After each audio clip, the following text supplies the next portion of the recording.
BJP सरकार आसु आसु जातीय शिक्षा नीति 2020 लागू करदेले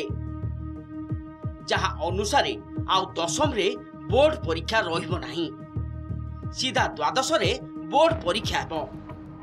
जो हिसाब रे श्रेणी विभक्त करा जायछि सेथिरे नवम रु द्वादश जाए स्कूल रे ही पढ़ा हेबो जेउथि पई प्रथम पर्याय रे 102 स्कूल अपग्रेड करबा को निष्पत्ति नैछंती सरकार एहा परे आहुरी अधिक स्कूल अपग्रेड करा जिवो राज्य रे समुदाय 2415 युक्त 2 कॉलेज अछि जाहाकू उच्च माध्यमिक स्कूल कुआ जाउछि स्कूल गुड़िकर अपग्रेडेशन जेते बढ़िबो सेते प्रभावित हेबो उच्च माध्यमिक स्कूल गुड़िकरे नाम लेखा चलित वर्ष प्रथम सिलेक्शन परे 2,13,547 सीट खाली पड़ी दिनक परे आरंभ हेबो युक्त 2 प्रथम वर्ष पाठपढ़ा छात्र संख्या वृद्धि करने पाठपढ़ा चलीथिबा सह चालिबो नाम लेखा एबे जदि एपरि स्थिति रे सरकारी स्कूल गुड़िकरे द्वादश जाए पाठपढ़ा हेले बीजेपी रमादेवी रेभेन्सा फकीरमोहन परी एकक कॉलेज गुड़िकरे नाम लेखा कमिबो बाध्य होई एई सब कॉलेज गुड़िक बंद करी से बिल्डिंग सरकार निज अख्तियार को नेबे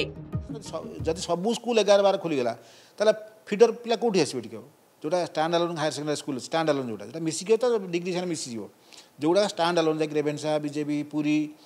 फकीरमोहन जोड़ा स्टैंड अलोन है गोटी गोटी आसी से पिला कमिगला से कौन हम +2 स्कूल खोला इंडिपेंडेंट +2 से डिग्री हो डिग्री कॉलेज हो आउ जो डिग्री कॉलेज +2 अच्छी से टोटाल डिग्री +2 आस्ते आस्ते बंद हो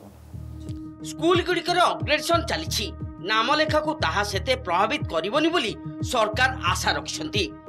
अपग्रेडेशन टा नोटिफाई हेछि माने नोटिफाई हेबा को जाइछि सो तार प्रोसेस भी हमर आरंभ करिछु नुआ स्कूल्स जोड़ा अपग्रेड हेछि किंतु हमर क्लास था जो 24 तारिख रो आरंभ होबा कथा जेतु ऑलरेडी 60-65% स्टूडेंट्स हमर आसिलेनी 24th रो हमर क्लास आरंभ होबो जो हाई स्कूल गुडा अपग्रेड हेछि से माने सब 11th 12th सेठी पढिबे चलित वर्ष नामलेखा आवेदन को नहीं बड़ विभ्राट देखा देइथिला दशम परीक्षा फल बाहरी नथिला हेले सरीबा को बसिथिला नामलेखार ऑनलाइन आवेदन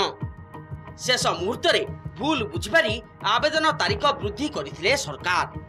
भुवनेश्वर कैमरा पर्सन संतोषक सह प्रियप्रीतम महांती रिपोर्ट नंदीघोष टीवी।